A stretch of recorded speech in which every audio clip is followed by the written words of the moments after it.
Hello friends, this is Shreya and welcome back to my channel Shreya teachers diary. देखिए, आपका जो CTET का paper था उसका पेपर 2 मॉर्निंग वाले शिफ्ट में हुआ है, तो उसका भी हम क्वेश्चन पेपर एनालिसिस करेंगे। तो सबसे पहले मैं करती हूँ सीडीपी का। आप सभी का जो पेपर 2 है उसका जो सीडीपी सब्जेक्ट है उसका हम देखते हैं पहले 30 क्वेश्चन, उसके बाद देन मैं सारे सब्जेक्ट्स का अलग अलग वीडियो भी डाल दूँगी। तो चलिए स्टार्ट करते हैं वीडियो को। गाइस, अगर आप मेरे चैनल पर नए आए हैं तो प्लीज़ मेरे चैनल को सब्सक्राइब कर दीजिए, वीडियो को ज़्यादा से ज़्यादा लाइक एंड शेयर कर दीजिए। देखिए, यहाँ पर फर्स्ट क्वेश्चन कह रहा है, मैं हिंदी में ही पढ़ती हूँ। प्रगतिशील शिक्षा में बच्चों को किस तरह देखा जाता है? पहला कह रहा है मासूम और आश्रित, दूसरा कह रहा है आज्ञाकारी और केवल ज्ञान का उपभोग करने में सक्षम, तीसरा कह रहा है ज्ञानवर्धक और अर्थ की रचना करने वाले, और चौथा कह रहा है कमजोर और सुरक्षा की जरूरत में।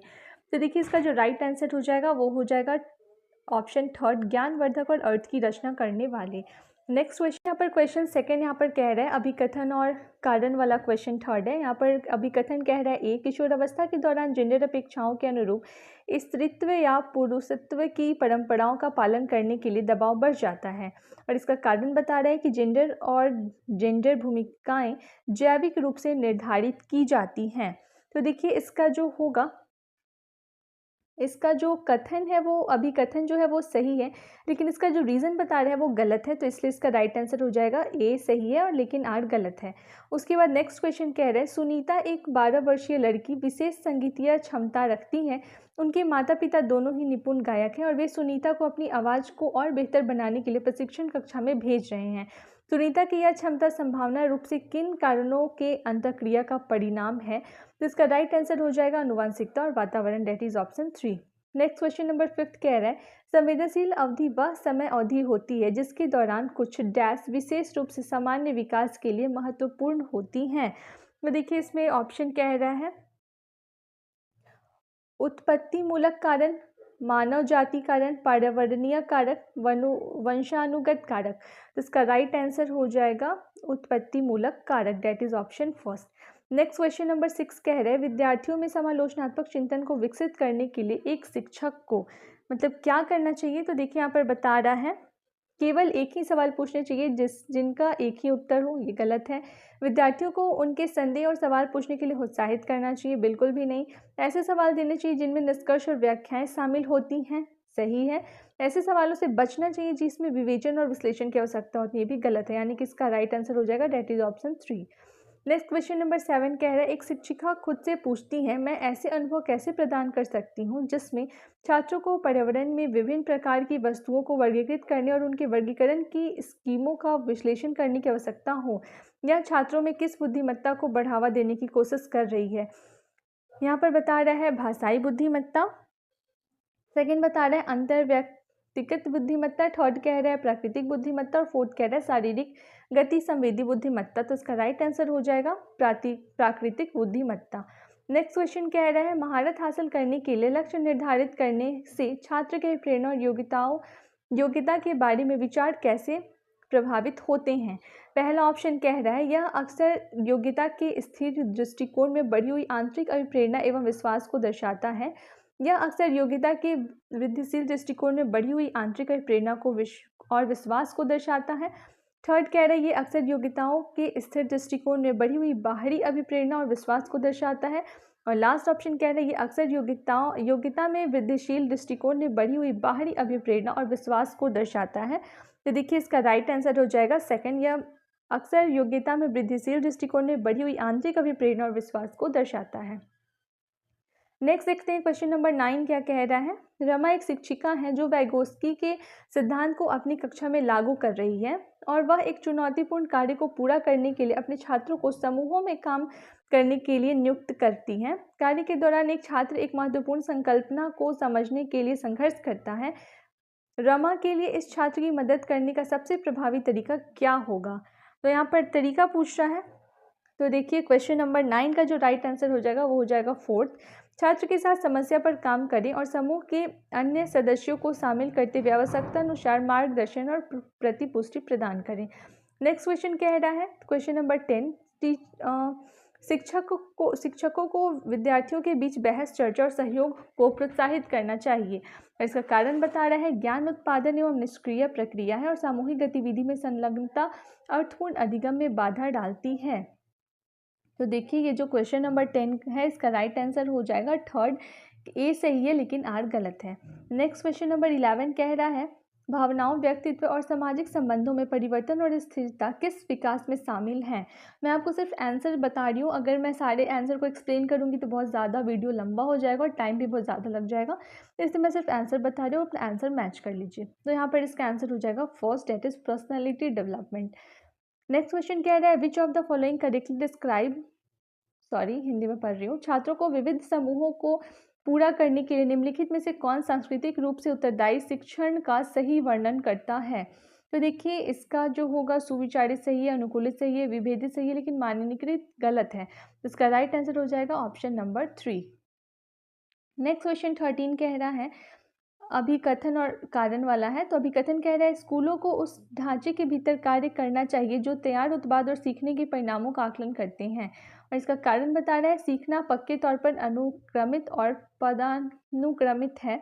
तो देखिए इसका जो राइट आंसर हो जाएगा वो हो जाएगा ऑप्शन नंबर ए और आर दोनों सही और ए की आर सही व्याख्या करता है। क्वेश्चन नंबर 14 कह रहा है कि लियो वाइगोस्की के अनुसार भाषा और विचार के बीच में क्या संबंध है। तो इनका ऑप्शन 4 हो जाएगा, विचार और भाषा और विचार विकास की जटिल विनिमेय प्रक्रिया है, यानी कि इंटर रिलेटेड प्रोसेस है। नेक्स्ट क्वेश्चन नंबर 15 देखिए 15 कह रहा है कि निम्नलिखित में से कौन सा सही सुमेलित युग्म है, मतलब कि यहाँ पर जो ये दोनों लिखा हुआ है इसमें से कौन सा सही मैच है। तो देखिए इसका जो राइट आंसर हो जाएगा सेकंड, मानक संदर्भित मूल्यांकन साथियों के प्रदर्शन की तुलना करता है, यानी कि नॉर्म रेफरेंस जो असेसमेंट होता है वो कंपेयर करता है पीयर्स की। तो 15 का राइट आंसर हो जाएगा सेकंड। नेक्स्ट क्वेश्चन नंबर 16 यहाँ पर कह रहा है निम्नलिखित में से क्या दृष्टिबाधित विद्यार्थियों को कक्षा में भागीदारी लेने में बाधा डालता है। तो इसका जो राइट आंसर हो जाएगा सेकंड हो जाएगा मुद्रित पाठ्य पुस्तकें और नोट्स, यानी कि printed text book and notes, option second. Next question 17 कह रहा है लॉरेंस कोहलबर्ग ने बच्चों के नैतिक विकास का अध्ययन करने के लिए किस विधि का प्रयोग किया है। तो क्वेश्चन नंबर 17 का राइट आंसर हो जाएगा सेकंड, बच्चों के सामने नैतिक दुविधाएं रखना है और अनुक्रियाओं की समालोचना करना है। नेक्स्ट क्वेश्चन नंबर 18 कह रहा है रचनावादी शिक्षण विद्यार्थियों को डैश अधिगम की ओर ले जाता है। तो देखिए 18 का जो राइट आंसर हो जाएगा वो होगा ऑप्शन नंबर फर्स्ट, यानी कि डिस्कवरी। जितना ज़्यादा बच्चों को खोज विधि पर उसको बताएंगे उतना ज़्यादा उसका जो अधिगम प्रोसेस होगा वो बढ़ता जाएगा। नेक्स्ट क्वेश्चन नंबर 19 कह रहा है पठन वैकल्प से जूझ रहे छात्रों को पढ़ना सिखाया जा सकता है। तो इसका राइट आंसर हो जाएगा फर्स्ट, व्यवस्थित ध्वन्यात्मक प्रशिक्षण के माध्यम से। नेक्स्ट क्वेश्चन नंबर 20 कह रहा है जीन पियाजे के संज्ञानात्मक विकास का सिद्धांत यह बताता है कि, क्या बताता है। तो राइट आंसर थर्ड हो जाएगा, पाठ्यक्रम में बच्चों के आयु समूह व चरण को ध्यान में रखकर तैयार करना चाहिए। नेक्स्ट क्वेश्चन नंबर 21 कह रहा है आप एक शिक्षक हैं जो अपने छात्रों को संज्ञानात्मक कौशल विकास करने में मदद करना चाहते हैं। निम्नलिखित में से कौन सी रणनीति इस प्रकार के चिंतन को बढ़ावा देने की सबसे अधिक संभावना है। तो क्वेश्चन नंबर 21 का आंसर होगा सेकंड, छात्रों को अपने स्वयं के सीखने और सोचने की प्रक्रिया पर विचार करने के लिए प्रोत्साहित करना चाहिए। नेक्स्ट क्वेश्चन नंबर 22 यहाँ पर कह रहा है ऑटिज्म का क्वेश्चन है, निम्नलिखित में से कौन सा कथन शालीनता के संदर्भ में सही है। तो राइट आंसर हो जाएगा फोर्थ, शालीनता का इलाज किया जा सकता है, उम्र के साथ इसमें सुधार आता है। नेक्स्ट क्वेश्चन नंबर 23 कह रहा है पियाजे और वाइगोस्की के सिद्धांत में एक प्रमुख समानता क्या है। तो वो हो जाएगा ऑप्शन नंबर थर्ड की बच्चों की स्वयं की शिक्षा में संलग्नता और जुड़ाव। नेक्स्ट क्वेश्चन 24 यहाँ पर कह रहा है अभिकथन और कारण वाला। 24 कह रहा है अभिकथन के शिक्षकों को शिक्षार्थियों के बीच व्यक्तिगत विभिन्नताओं का सम्मान करना चाहिए और सभी शिक्षार्थियों की आवश्यकता के अनुसार अपने शिक्षण को समायोजित करना चाहिए। और इसका कारण कह रहा है कि शिक्षकों को विविध पृष्ठभूमि के शिक्षार्थियों को पढ़ाते समय उनके बीच सहयोग, समूह कार्य और बातचीत से बचना चाहिए। तो देखिए ये तो बिल्कुल गलत है, तो इसलिए इसका राइट आंसर हो जाएगा ऑप्शन ए सही है और आर गलत है। 25 कह रहा है कि किस अधिगम की रणनीति में बच्चों द्वारा दूसरों को सिखाना शामिल है जो उन्होंने सीखा है। तो देखिए इसका 25 का आंसर हो जाएगा फोर्थ, पारस्परिक शिक्षण यानी कि reciprocal teaching. Next question number 26 कह रहा है अभिकथन एशियाई संस्कृति में जो सामाजिक सद्भावना पर जोर देते हैं, क्रोध की अभिव्यक्ति को उत्साहित किया जाता है और शर्म को प्रोत्साहित किया जाता है। और इसका कारण कह रहा है भावनाएं व्यक्ति परक हैं और सीखने में कोई भूमिका नहीं निभाती है। तो देखिए 26 का राइट आंसर हो जाएगा थर्ड, ए सही है लेकिन आर गलत है। 27 कह रहा है जीन पियाजे के अनुसार बच्चे वयस्कों से किस प्रकार से सीखते हैं। तो देखिए यहाँ पर अगर आप इंग्लिश में देखेंगे तो ज़्यादा बेटर होगा आपके लिए, क्वालिटेटिव डिफरेंट होता है यानी कि गुणात्मक रूप से भिन्न होते हैं। तो इसका राइट आंसर हो जाएगा थर्ड। नेक्स्ट क्वेश्चन नंबर 28 कह रहा है निम्नलिखित में से कौन सा प्रश्न विश्लेषणात्मक चिंतन को बढ़ावा देता है यानी कि एनालिटिकल थिंकिंग को। तो देखिए इसका राइट आंसर हो जाएगा, अगर हम क्वेश्चन पूछेंगे कि भारत में जनसंख्या वृद्धि के कारण क्या है तो कारण सोचेगा तो डाइवर्जेंट थिंकिंग होंगे, इसलिए इसका राइट आंसर फोर्थ हो जाएगा। 29 नंबर क्वेश्चन कह रहा है समावेशी कक्षाओं, इसमें क्या होगा। तो राइट आंसर हो जाएगा थर्ड, अलग अलग विभिन्नताओं के अनुसार विभेदित निर्देश दिए जाते हैं। Last and the 30 question will be अभिकथन कह रहा है शिक्षकों को बच्चों को प्रयोग के लिए बहुत सारे अवसर देने चाहिए और उदाहरण और गैर उदाहरण पर चर्चा करनी चाहिए।